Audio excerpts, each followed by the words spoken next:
Hey everyone, this is Crab Knight bringing you another deck profile. Today we're going to be taking a look at the counterpart to Azel, Dragonic Kaiser Vermilion.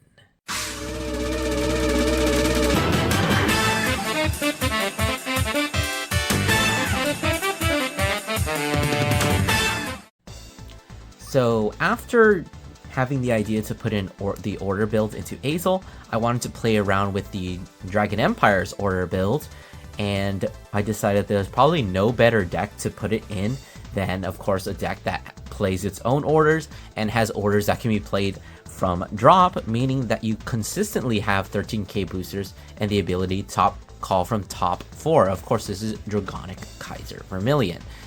Now, is Dragonic Kaiser Vermilion viable? Well, there really is no answer to that. The answer is no. It's a very fun deck to play. You do a lot of funny things that a lot of decks can't, and you have just randomly you can counter a bunch of just things for no reason. But let's go ahead and get into the deck profile. Alright, so starting off with the ride line, of course we do have the Spark Kid Dragoon. You technically don't need to play this, unlike Azel, but you know, if it's in the theme, so you might as well. Next up we have Red River Dragoon. So when he is rode upon by a grade 2 with only Narukami, you search your deck for one Eternal Thunderbolt, reveal it, put in your hand. So very much like, what's his name? Theo from Maelstrom. You just, when he's written over grade 2, you search out the order, and that's pretty much it. Now, he does actually have another skill where if it boosts, if you have a grade 3 or greater Narukami, you can counterblast 1, choose when your opponent's back or rear to bind it. Then if you do not bind, you get a Soul Charge 2. So we did actually consider putting a couple more copies of Red River Dragoon in the main deck, just because this deck does use quite a bit of soul. But, you know, I think we found out that it was not as necessary, especially since it's not a guaranteed Soul Charge 2. Anyways, going into the grade 2, we have Thunderstorm Dragoon. So when he's ridden over by grade 3 with only Narukami, you check the top 7 cards of your deck. You can choose one card with either Narukami in its clan or an Eternal Thunderbolt from among them, put it into your hand, and then shuffle your deck. So this also is very much like Algos from Maelstrom, where you check top 7, and then you get to call a Narukami, but this is actually better than Algos because you can add the card to your hand, and you're also not just limited to Narukami, you can actually add the order as well. And then of course he has a rear skill. When he's placed on rear, if you have Vanger with only Narukami in his clan, you can Soul Charge 1, and then he gets a 5k, which is actually pretty good. Not completely terrible, but we'll talk a little bit more about him once we get into the main deck. And then, of course, we do have the big man himself, Dragonic Kaiser Vermilion. So he does have 2 skills. Neither of them are really that great. You can, once per turn, counterblast 2, choose 2 of your units with only Narukami in their clan. They get 5k until the end turn, and then until end turn, when this would attack, you choose 2 of your opponent's rearguard circles. This unit battles all the units on the chosen circle and your opponent's vanguard. So basically, he can attack 3 units. If you counterblast 1, you also give 5k to 2 units. It can be a little bit difficult to give a second unit 5k because you can only give it to Narukami units, and we don't play a whole ton of those in the deck. But he basically gets around a lot of things. Do note that he does get around resist, anything that can't be chosen, because he does not choose any units. He only chooses the rearguard circle, so he will get around them. So Ava can't really protect anything. Anything like M-Pix can't be protected from this. And then his second skill is Vanguard. At the end of the battle that attacks, if you played an normal order this turn and your opponent's damage zone has 4 or less cards, you can discard a card from your hand and then choose one of your opponent's vanguards and deal it 1 damage. So you can technically ping them all the way to 5, which is pretty good. Let's see. Yeah, there's actually no requirement. It's not like there's this one G unit that your opponent has to have no rear guards, but the only requirement to ping your opponent is discarding card, and you just need to have played a normal order this turn, which is actually very easy to do. So Vermilion can quickly get out of control if you can easily like push them to 5 very quickly, especially since you're guaranteed at least 1 damage every single Vanguard swing once you get to 3. So sometimes it can be scary, but most of the times you really have nothing to worry about. Alright, so starting with the main deck, of course we are going to be starting off with grade 3. Is playing the 3 copies of Persona Ride. It's just absolutely necessary, especially since there is a lot of multi-attack in this deck. Having Persona Ride on the front row makes things just... it basically just makes your numbers hit. So it is very vital. And then, of course, moving on into the next grade 3, we have 4 copies of the new promo from September and December, or from December and January. Just like Azel got one, Vermilion got one as well. It's not as crazy as Azel's, but it is still a very good card. So when it attacks, if you play in normal order this turn, this unit gets 5k until end of battle. Then at the end of battle, you can counterblast 1 to draw a card and bind it. So that is actually fairly relevant for another card that we'll be talking about later. It lets you combo and multi-attack. The plus 5k is nice. It does hit 18, which is a pretty good number. Under Persona, that's 20, which is a very good number. But overall, not a whole ton, but it just kind of converts itself. It does suck that it's a grade 3, so it's no shield value. But we do have another skill, which is from the bind zone when you play in normal order. If you have a Vanguard of Vermilion in its name and only Naru Kami for its clan, and if you don't have a rearguard with the same card name as this card, you may call it to rearguard. So you're basically going to be playing your order every single turn. So what you do is you call this down, you swing with it, you counterblast 1, bind it, and draw a card. So just basically converting field advantage to hand advantage. And then there's another card that multi-attacks, it comes out, and then it'll swing. And then next turn, if you run out of attackers, you can just play your normal order and then call him back out. Unfortunately, you can't call 2 of them from the bind zone, but of course you can totally just call it from the bind zone, then call another one from hand. Although you might not always want to do that, as we'll be seeing. Anyways, next up for the grade 3s, we're going to be talking about Eternal Thunderbolt, the order that, of course, we search off the ride line, and that is all important for the deck. So, Eternal Thunderbolt can be played from the drop if you have a Vermilion Vanguard, which is why it's so easy to play a normal order. You can even just discard this for ride line, and then you have access to a normal order every single turn, as long as you have a copy in there. So, you choose one of your Vanguards, it gets the Vanguard skill that when your opponent's rearguard is hit by this unit and would be retired from rearguard, you bind it instead of retiring. So anything that Vermilion attacks into does not retire, it just gets bound immediately. So that makes it harder for them to recur things. And then of course it also gets the Vanguard skill that if your opponent has no rearguards, all your front row rearguards get 5k. And then of course if you play this from drop zone, you do have to bind it. So you basically play it just by banishing it from the drop zone. But a little unfortunate that it only procs when your opponent has no rearguards. So if they have 3 rearguards and Vermilion attacks into them, then you don't get that extra 5k. And it also makes it really cringe if because Vermilion has to attack to clear the rearguards, right? But you also want to be attacking with your other column first so that you can actually do multi-attack. So honestly, just the conditions for this card, even though it's a half decent card, kind of just the conditions around it and all the restrictions on it make it just not as great. But of course, the only reason we're actually playing Vermilion is so that we can play this order card. This is the best Dragon Empire deck that can consistently play an order from hand. So it procs a lot of our other skills. So really, we're playing it just to be an order, not really for any of the skills, although they are somewhat beneficial. Alright, so getting into the grade 2s, we have the very start of the order package, which is going to be 4 copies of a Drag Ritter Latifa. So when she is placed on rearguard, other than by a unit card's ability, which we don't really have to worry about because no units in this deck will actually superior call. You can, if you played a normal order this turn, which is super easy to do because you search out an order, and then of course you can also play it from drop, so you'll almost always have this live. You Soul Blast 1, look at the top 5, choose a card with grade less or equal to your Vanguard from among them, reveal it, call it to rearguard, and then if it's unit card, you put it in, you call it if it's unit card, and then you add it to your hand if it's a normal unit.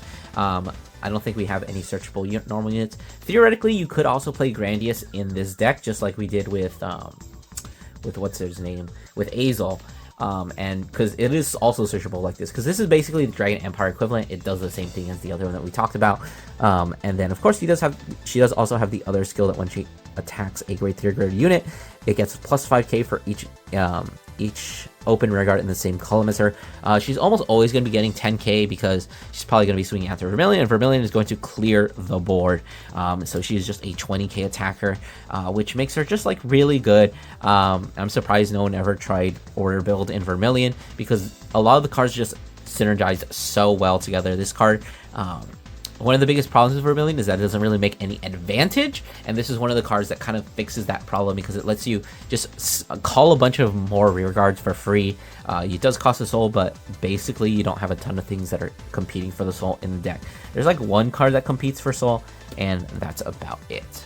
Anyways, finishing off the grade 2s, we are just playing one copy of Thunderstorm Dragoon in the main deck, because for one, it is an Narukami, so you can choose it with Vermilion skill. It gets another 5k, and then it does also get another 5k when it's placed, and gives you some soul in case you actually need it. We found that you don't need a ton of soul, but it is always nice to have that soul. And just being a 15k attacker will always hit the Vanguard, so pretty good in that sense. Alright, so moving on to the grade 1s, we do actually have the other half of the order package, which is going to be 4 copies of Beat Up Draco Kit. So just like with Azel and Chronojet, this is the grade 1 that if you've played a normal order this turn, it gets 5k. Since we're always going to be playing Eternal Thunderbolt, this is kind of perpetually going to be at a 13k. It's going to be a 13k booster, a 13k attacker. But when it is placed on rear guard, you counterblast 1, search your deck, or drop for a copy of a Serious Fight. You add it to your hand, and then of course if you search your deck, you shuffle the deck. So very good. It is just like the backbone. The card it searches is actually very terrible. A Serious Fight is a grade 2 order that you play it with Soul Blast 1. Choose one of your opponent's rear guards in the front row and retire it, and then at the end of the turn you can discard a card to add it back to your hand. Honestly, you're probably never going to be using this. I know that the person who pilots this deck a lot for me said he used it once, unironically, but a lot of the times you probably won't be using it. You'll just be using Eternal Thunderbolt, because this card is not really good. The main reason we have this is it's actually pitch fodder. So like I said, Vermilion has a lot of advantage issues, so this is technically a +1. So you add it to your hand and then just immediately discard for Vermilion, so that you can deal the damage and you don't minus as hard as you would have playing other cards. Anyways, continuing with the grade 3s, we do have 3 copies of this technically Gandiva card. This is Brunalia or whatever, but at the end of the battle it boosts. If any card player's rear guard was retired this turn, you can bind this card face down to draw a card. So obviously this is Vermilion, so it's very easy to retire your opponent's rear guards. Your Vanguard is going to be retiring rear guards when it attacks, so very easy to proc. And this card is another card that just converts itself from the field advantage into hand advantage. But it is pretty funny that in this deck you will have 2 separate bind zone areas, because this binds itself face down, and then of course the order binds itself face up, so that means you have to have 2 different bind zones in order to be playing this deck. Yeah. Anyways, moving on, we do have 3 copies of the Rising Phoenix. So Rising Phoenix is actually very funny in this deck. Let's go over him. So in the drop zone, when any card is bound during your turn by a card effect, if you have anger with only Narukami for its clan, you can Soul Blast 1 and call this to rearguard. So of course you can do that during the main phase, which I don't really think we have any ways of doing that during the main phase in this deck. But the main-ish thing is that you can do it during the battle phase. Now it does also have another skill that we'll talk about briefly. You can retire, give one of your units plus 5k. So this card is the card that combos extremely well with our promo, because what you can do is you can have your grade 3. If you have a Rising Phoenix on board, let's say you called it or added to your hand off the ride line, you called it to like early rush, which is pretty good. You can retire it, give 5k here. This is now at 23. You can swing 23, counterblast 1, bind it, draw a card. Now Rising Phoenix is in the drop zone and he's seen a card get bound, so he can Soul Blast 1 and call himself to the rear guard where this guy was at. Now if your opponent doesn't have any rear guards, that means he's at 13k base. If you're on a Persona ride, that puts him at 18 or 23 with the Eternal Thunderbolt. So now he can just swing. He can also proc off of this guy because this guy binds by a card effect. He can bind off of, I believe, Vermilion's attack, or he can call himself off Vermilion's attack because after you play Vermilion Thunderbolt, it will get bound. But I'm not sure about that rule. Oh, yeah, it says card effect. It doesn't say unit or order card effect. So basically, I'm assuming that counts as a card effect. But people in the comments can correct me or not. But anyways, the main thing you do is you combo it with this, and then you just multi-attack because we don't really have any other ways to bind during the battle phase outside of this, or just like attacking into units. But still a very good card. Just an easy commit in the early game. If you see any of the early game, just call them out, swing, rush, and then if they die, who cares, because you can call them back. If they don't die, you can kill them yourself and give more pressure onto your swings. And then of course for our last grade 1, must play cat. Cats are amazing. Every deck profile I go from now on will always have at least one cat in it, because these are 20k shields. You put a total of two cards from your solar drop that were in your right deck face up, and then this is the Dragon Empire, which if it's placed on rear, you get to draw a card by paying that cost. Otherwise it's just 20k shield, and 20k shields are just absolutely fantastic. Yeah, play cats. Alright, so just moving on to the basic things. 4 PGs, of course, we always have to play 4 PGs. For the trigger lineup, we are playing 2, 4, 8 crit. In honesty, you should probably just play 4 Burning Flails, because you can use a lot of soul, but most of the time it actually does not matter. I think we just have this because my friend whose deck this is can't really afford it, I suppose. Playing the 3 draw, you could probably play fronts, but a lot of the times your attack patterns are a little bit wonky, so it might not work out the best. But at this end, also at the same time, you do need a lot of hand advantage. Like I said, Vermilion doesn't really make a ton of advantage on its own. It kind of just focuses on minusing the opponent's board. But if the opponent didn't call anything to board, then you're really not doing anything. And then, of course, we do have the 4 heals here. The fact that these are not all different heals peeves me a little bit, but you know, it is what it is. And then of course we just do have OT, Dragon Empire OT. You could play blue. You probably shouldn't play red because red is not as good. But of course, double Vanguard swings, especially when you're attacking 3 units, not terrible. But of course, Dragon Empire is also just like a huge swing in tempo. Alright, so let's go ahead and just finish off with a quick test hand. So of course we're going to check the top 5 cards of our deck. Probably not wanting to keep any PGs in our opening hand because they're not combo pieces. We may need a trigger, but probably not the order we never want to keep because we're going to search it out anyways. We have a copy of Persona Ride. We also have a copy of the grade 2. So we're just going to go ahead and mull these 3. Hopefully we can draw into something better. Maybe like a Rising Phoenix would be great for early game aggression, as well as the ability to, you know, just pub things up in the later game. We also are trying to look for our promo because that card is going to be fantastic once you reach grade 3, although we do have like 2 turns in order to draw into it. We'll see what we get. Looks like we got the promo, another PG, and then a draw trigger. So at least we have pitch fodder, I suppose. So we're going to go ahead and stand and drawing our first card. Unfortunately, draw into another PG. Probably just going to discard the draw trigger right into the Red River. You can probably take a damage. Unfortunately, damage checking a promo there. You can draw a card. In this instance, I probably want to keep everything, so just going to discard the heal. Riding into the grade 2 will allow us to search out that Eternal Thunderbolt, meaning that we do have 1 less brick in the deck. I'm going to just adding it. Probably just going to be swinging at face. If we had a Rising Phoenix, I'd probably just call it here to just have some early rush. You can call it behind the Vanguard or as another attacker. I'd probably go for an attacker as we swing at the Vanguard, hit into a critical trigger, so going to be pushing our opponent to 2 already. And then, of course, let's see, we could take another damage because we might draw into the grade 1, and that would allow us to search it. So we're just going to go ahead and take our damage. Unfortunately, hitting a Persona Ride, but it is all fine as we're going to go ahead and draw, drawing to another critical trigger. Since we do have the Vermilion Thunderbolt, I'm probably just going to pitch it because I don't really need it. I'm going to ride into the Vermilion, checking top 7, 1, 2, 3, 4, 5, 6, 7. Unfortunately, whiffing almost completely, so we're just going to add the Eternal Thunderbolt to our hand, and then we can start doing things, I suppose. So we're going to go ahead and just shuffle that up. We do kind of want to have another Narukami on our board, so what we're probably going to do here is dig for that Narukami. So we're going to play the Eternal Thunderbolt from the drop zone in order to bind it, give these skills to our Vanguard, and then since we played a normal order this turn, we can call Latifa, Soul Blast 1, and check top 5 and call one thing. Looks like we're not going to be getting anything. We could call another Latifa here, but what I think I'm going to do is I'm actually going to add the order to my hand because I want to be able to pitch it.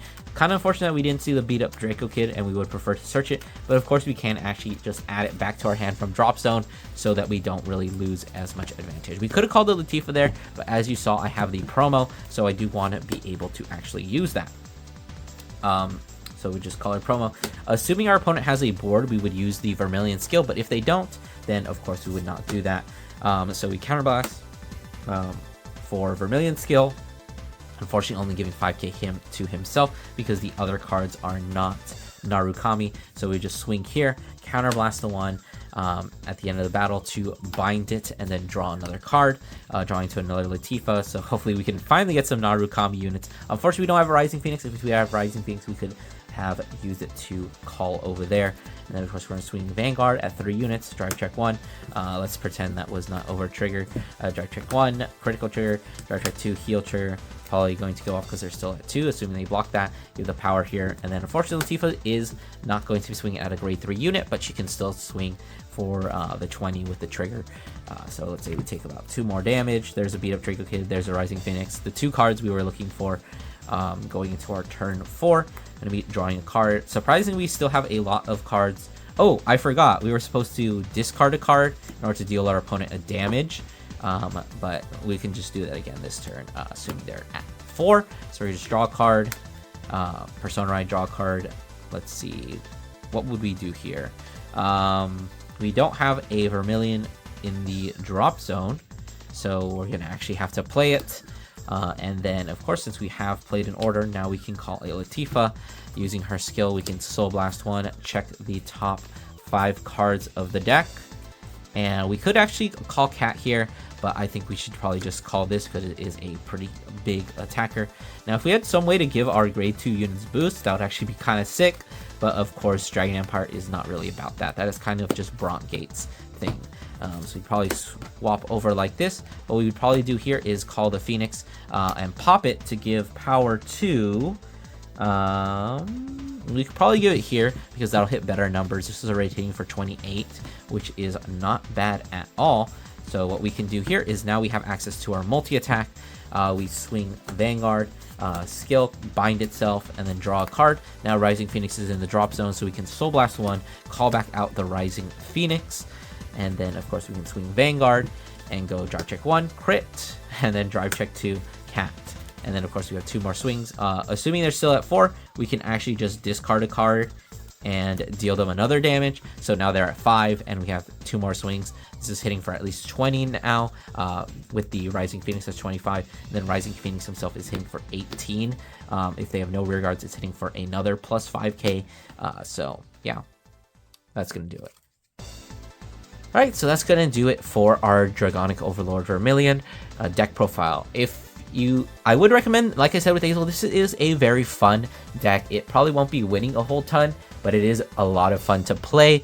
And it's also not that expensive. I think Azel is a little bit more expensive. But this deck's pretty cheap. If you have some money lying around, you can probably build for around like 50 bucks, assuming you already have like the Dragon Empire stuff. That's probably the only expensive things. But that's going to do it for me. I hope you guys enjoyed. Don't forget to do all 2 things: like, comment, subscribe, and I'll see you guys in the next one.